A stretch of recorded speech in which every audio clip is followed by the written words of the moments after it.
So Tehseen Poonawala, Namaz Room is important and that is equal to secularism. Mandir puja ki jagah zarurat hi nahi hai. That is secularism. It's a prayer room. Anyone can go there and pray. There is no construction happening there. It's on the east. It's on the side facing the Kaaba. A room has been closed, kept clean for somebody either to recite namaz, or if DVL Rao ji is there in the assembly, he can go and do his pratna or prayers. That's it. There is no controversy. There is no construction. I actually have a request. Let Times Now take the camera and see if there's some construction done. It's a room that's closed. Go pray there. But it's called the Namaz Room. Why not call it the prayer room? Why not call it the prayer room? You have prayer rooms in airports and in various lounges. It's called the Namaz Room. GVL Narasimha Rao. GVL Narasimha Rao. No. No, Navika, this is adding salt to the wound. First of all, you call it a namaz room.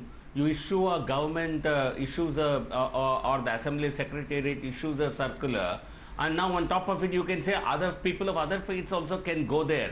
I think this is adding salt to the wound. I think what the assembly, what the state government and the speaker of the assembly have done is unacceptable.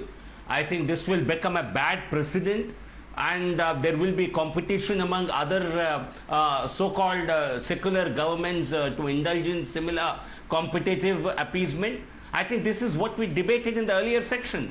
While we want everyone to be treated equally as we are all citizens of India, I think vote bank politics and appeasement politics mandates that the so-called secular parties like the Congress, the Communists, the JMM, they actually want to indulge in discrimination. I think in a country where majority are Hindus, we are not asking for any special treatment for Hindus. But you cannot treat Hindus as second-class citizens. I think if there has to be a prayer hall for a particular religion, I think that similar courtesy should be extended to all. Respond. How can you indulge in vote bank politics in the state Why assembly? do you want to bring in politics? I mean, no assembly has a prayer room for any faith, because assemblies, that's the place where laws are made. You run by the rule of law, by the Constitution of India. Why would you need a prayer room? And if you're doing a prayer room, then do it for all faiths. And let me get in Saeed Masood ul It is Hasan. for all faiths.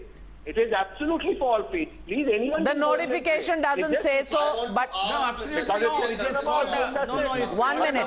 Saeed Masood Saab. Ji, Saeed Masood Saab. I want to ask Mr. GVL Narasimha Rao sir that the building of Ram temple at the site of Babri Masjid is not a Hindu appeasement. Your government doesn't doing any kind of Hindu appeasement. No, come on. I think you're no. That's after decades of litigation. I think it's the Supreme Court which has finally delivered a judgment. A temple is being constructed. At that time. I know very well. No, come on. I know very well.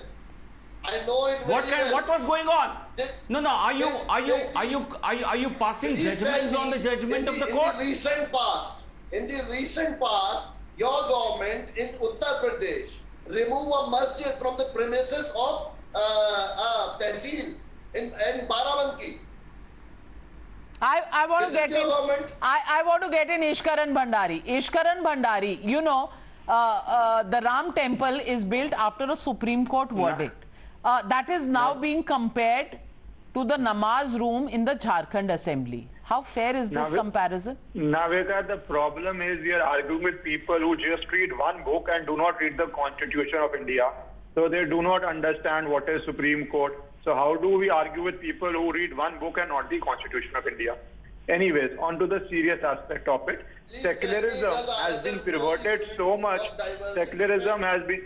Do you believe in the Constitution of India? Do you believe in Supreme Court? Do you think the decision of Supreme Court was correct? Simple question. Do you believe in Supreme Court? Do you believe in the Constitution of India? Do you think the 5-judge bench which gave a unanimous order should be obeyed or not? That is a simple question you can answer on Ram Mandir.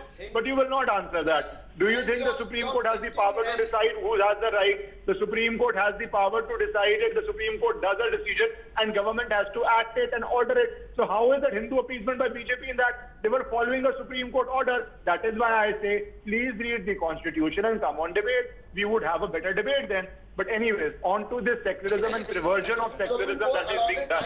Navika, the reality is secularism means equal distance from all religions. The minute you give special preference to one, can you stop the background music? Can you stop?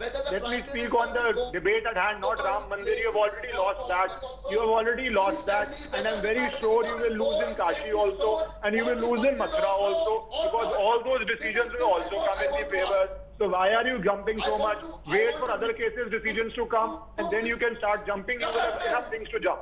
You will have enough things to jump. I am very sure that the courts will do justice in Kashi also, Mathura also. But anyways, let us stick to the debate at hand, and you will have other opportunities to jump on court decision.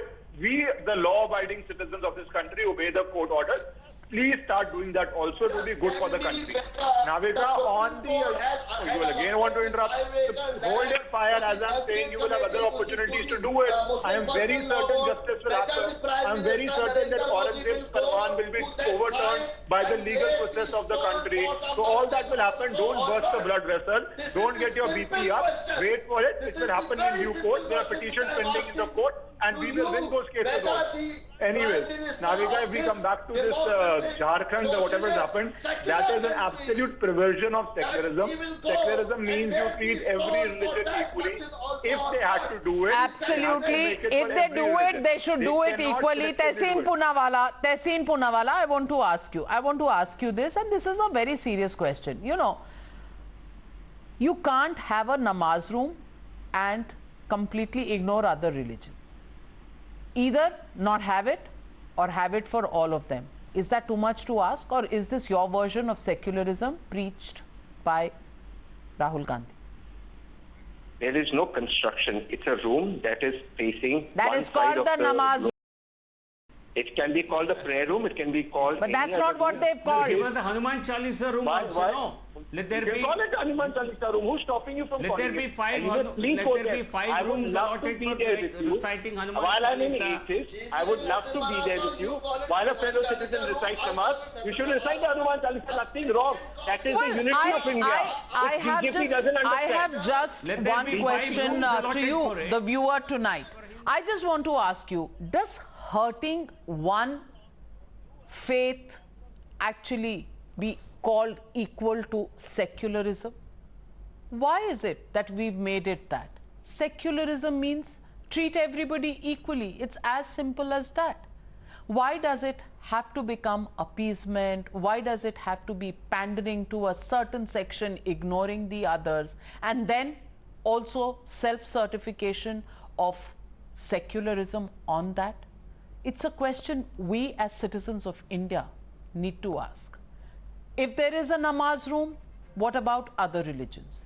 And should there be a namaz room in an assembly or in the Parliament of India is the more basic question that we need to ask. And that's where we'll end this debate. Thank you very much, ladies and gentlemen, and to my panelists for joining me on the Newshour tonight. Good night. I'll see you tomorrow. Same time, same place, same channel and same show. Newshour at 9.